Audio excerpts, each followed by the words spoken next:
Friends, welcome to my channel. आज ना मैं आपके साथ CSIR नेट के लास्ट 40 डेज़ की अपनी स्ट्रेटेजी शेयर करने वाली हूँ कि किस तरह मैंने लास्ट 40 डेज़ में अपनी प्रिपरेशन की थी। अभी जो पिछली नेट की एग्ज़ाम हुई थी 16 फेब को, जिसमें मेरी रैंक आई थी GRF के ऑल इंडिया रैंक 79 आई थी। तो जैसे ही नवंबर में नोटिफिकेशन आई कि जनवरी में एग्ज़ाम होने वाली है, तो मैंने ना दिसंबर में पढ़ना स्टार्ट किया।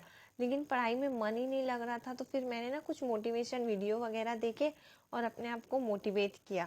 फिर मैंने ना एक टाइम टेबल बनाया और उसको अपनी रूम की वॉल पे पेस्ट कर दिया और फिर उसको स्ट्रिक्टली फॉलो किया। यही है वो टाइम टेबल मेरा। तो ये ना उन लोगों के लिए है कि जिन्होंने प्रिपरेशन कर रखी है और अभी सिर्फ रिवीजन बाकी है। अभी ना और वो लोग जो फर्स्ट टाइम नेट की एग्ज़ाम दे रहे हैं, जिन्होंने कुछ भी प्रिपेयर नहीं किया है, उनके लिए मेरी एडवाइस यही है कि वो सिर्फ प्रीवियस ईयर क्वेश्चन सॉल्व करें। उनकी बार बार प्रैक्टिस करें, कॉन्सेप्ट को समझ कर क्वेश्चन की प्रैक्टिस करें। चांसेस है कि आपका LS क्वालिफाई हो जाएगा। लेकिन जिन्होंने प्रिपरेशन कर रखी है और अभी सिर्फ रिवीजन बाकी है, ये स्ट्रेटेजी उन्हीं के लिए है मेरी। तो मैंने ना 21 दिसंबर को ऑर्गेनोमेटेलिक केमिस्ट्री और पेरिसाइक्लिक रिएक्शन पूरा रिवाइज कर लिया था।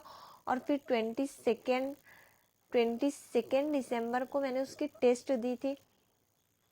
और देखो, टेस्ट देना बहुत ज़रूरी है। टेस्ट से ही आप अपनी मिस्टेक एनालाइज करोगे। एग्ज़ाम के 1-2 महीने पहले ना आप कोई भी टेस्ट सीरीज ज्वाइन कर लो, अच्छे से टेस्ट दो। टेस्ट में क्या मिस्टेक कर रहे हो उसको एनालाइज करो, और ताकि वो मिस्टेक आप फाइनल नेट के एग्ज़ाम में ना कर सको। और ये टेस्ट आपको ऐसे देनी है जैसे आप फाइनल नेट का एग्ज़ाम दे रहे हो। तो अभी ना मैंने उसकी टेस्ट दी और फिर साथ ही साथ मैंने 22 दिसंबर को F ब्लॉक और बायो मॉलिक्यूल्स भी पढ़ा। फिर उसके बाद मैंने 23 दिसंबर को अभी जितने भी टॉपिक्स मैंने पढ़े, ऑर्गेनोमेटेलिक, पेरिसाइक्लिक, F ब्लॉक और बायो मॉलिक्यूल, उनको मैंने रिवाइज किया और इन सभी के एक कंबाइंड टेस्ट भी मैंने दी। फिर उसके बाद में ना 24 दिसंबर को मैंने ना कोऑर्डिनेशन केमिस्ट्री पढ़ा और फिर 25 दिसंबर को मैंने उसका टेस्ट दिया और साथ ही साथ मैंने जनरल ऑर्गेनिक केमिस्ट्री भी पढ़ी।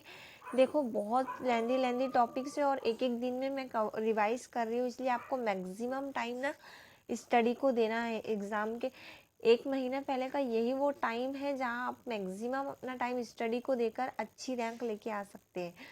फिर उसके बाद ना 26 दिसंबर को मैंने ऑर्गेनिक स्पेक्ट्रोस्कोपी पूरी पढ़ी थी। फिर 27 दिसंबर को ना मैंने उसी के क्वेश्चंस प्रैक्टिस किए। ऑर्गेनिक स्पेक्ट्रोस्कोपी के मैंने सारे क्वेश्चन प्रैक्टिस किए, उसका टेस्ट दिया और फिर उसी को अभी तक मैंने जितना कुछ पढ़ रखा था उसको रिवाइज किया। फिर उसके बाद 28, 29 और 30 दिसंबर तक मैंने ऑर्गेनिक के क्वेश्चंस की प्रैक्टिस की। अब ना देखो, मैंने इन दिनों में ना ज़्यादा से ज़्यादा सिर्फ क्वेश्चंस की प्रैक्टिस की, प्रीवियस ईयर्स के क्वेश्चंस की प्रैक्टिस की और साथ ही साथ में रिएजेंट्स और नेम रिएक्शंस पढ़ी। रिएजेंट्स और नेम रिएक्शन आपके कम टाइम में रिवाइज हो जाएंगे जल्दी से। तो आपके पास जो बाकी टाइम बच रहा है उसमें ना मैंने सारे टाइम में सिर्फ क्वेश्चंस की प्रैक्टिस कर रखी थी। क्वेश्चंस की ही आपको ज़्यादा प्रैक्टिस करनी है, इससे आपके कॉन्सेप्ट स्ट्रॉन्ग है। उसके बाद में ना मैंने 31 दिसंबर को पूरी की पूरी ऑर्गेनिक केमिस्ट्री रिवाइज की और फिर पूरा कंप्लीट ऑर्गेनिक केमिस्ट्री का टेस्ट दिया था। पूरा कंप्लीट ऑर्गेनिक केमिस्ट्री मैंने टेस्ट दिया। उसके बाद 1 जनवरी को मैंने क्वांटम केमिस्ट्री पढ़ना स्टार्ट किया था। फिर 2 जनवरी को मैंने उसके क्वेश्चंस प्रैक्टिस किए। आप देखो, 1 जनवरी को ना फिजिकल का टॉपिक, फिजिकल केमिस्ट्री का मैंने क्वांटम केमिस्ट्री पढ़ा और फिर 2 जनवरी को मैंने उसके पूरे क्वेश्चंस प्रैक्टिस किए। दिन भर मैंने सिर्फ क्वेश्चंस ही सॉल्व किए। उसके बाद 3 जनवरी को मैंने केमिकल काइनेटिक्स पढ़ा। फिर 4 जनवरी को मैंने उसके क्वेश्चंस प्रैक्टिस किए। फिर उसके बाद में ना 5 जनवरी को मैंने सॉलिड स्टेट और ग्रुप थ्योरी दोनों पढ़े। ये दोनों छोटे छोटे टॉपिक है, जल्दी रिवाइज हो गए थे। फिर उसके बाद 6 जनवरी को मैंने कंप्लीट फिजिकल केमिस्ट्री रिवाइज किया। पूरा का पूरा फिजिकल केमिस्ट्री मैंने रिवाइज किया, जितना भी मैंने अब तक पढ़ा था, यानी क्वांटम केमिस्ट्री, उसके क्वेश्चन, फिर केमिकल काइनेटिक्स, फिर उसके बाद सॉलिड और ग्रुप थ्योरी। ये 4 टॉपिक मैंने 6 जन को रिवाइज किए। रिवाइज इन द सेंस उनके सारे फॉर्मूले वगैरह सब कुछ मैंने रिवाइज किया। उसके बाद 7 जनवरी को मैंने कंप्लीट फिजिकल केमिस्ट्री की टेस्ट दी। उसको मैंने टेस्ट में जो जो मैंने मिस्टेक्स की थी उनको एनालाइज किया, उनको एक बुक में मैंने नोट करके रखा। फिर उसके बाद में नेक्स्ट डे 8, 9, 10 ये 3 दिन मैंने रिवीजन ऑफ इनऑर्गेनिक केमिस्ट्री किया। फिर अब ना मैंने जो भी इनऑर्गेनिक केमिस्ट्री मेरी पूरी पढ़ रखी थी मैंने उसको पूरा रिवाइज किया ये 3 दिन में।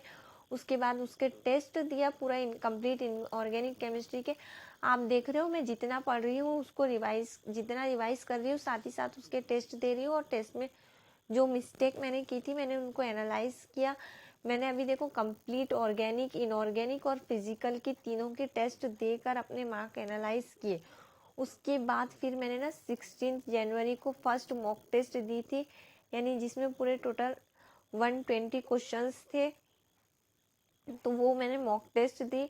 फिर उसके बाद 21 जैन को मैंने सेकेंड मॉक टेस्ट दी, और 28 जैन को मैंने थर्ड मॉक टेस्ट दी। मैंने 3 मॉक टेस्ट दिए थे, यानी पूरे मॉक टेस्ट जो एग्ज़ाम का पैटर्न होता है उसी टाइप का पूरा एग्ज़ाम होता है ये। तो उसमें मैंने अपने मार्क्स एनालाइज किए, मेरे मार्क्स कितने आ रहे हैं, कहाँ मैं मिस्टेक कर रही हूँ। फिर उसके बाद में जो थोड़ा बहुत टाइम बचा था उसमें मैंने पूरा रिवाइज किया कंप्लीट, जो कुछ मैंने पढ़ रखा था, और जो मैंने थोड़ा बहुत नहीं पढ़ा था उसको मैंने रिवाइज किया। बार बार आपको ना क्वेश्चंस की प्रैक्टिस ज़्यादा करनी है। रिवीजन में आपको के साथ साथ आपको ना क्वेश्चंस की प्रैक्टिस करते रहना है। क्वेश्चन से ही आपके कॉन्सेप्ट स्ट्रांग होंगे और आपका कॉन्फिडेंस इंक्रीज होगा। तो ये थी मेरी स्ट्रेटेजी लास्ट 40 डेज की।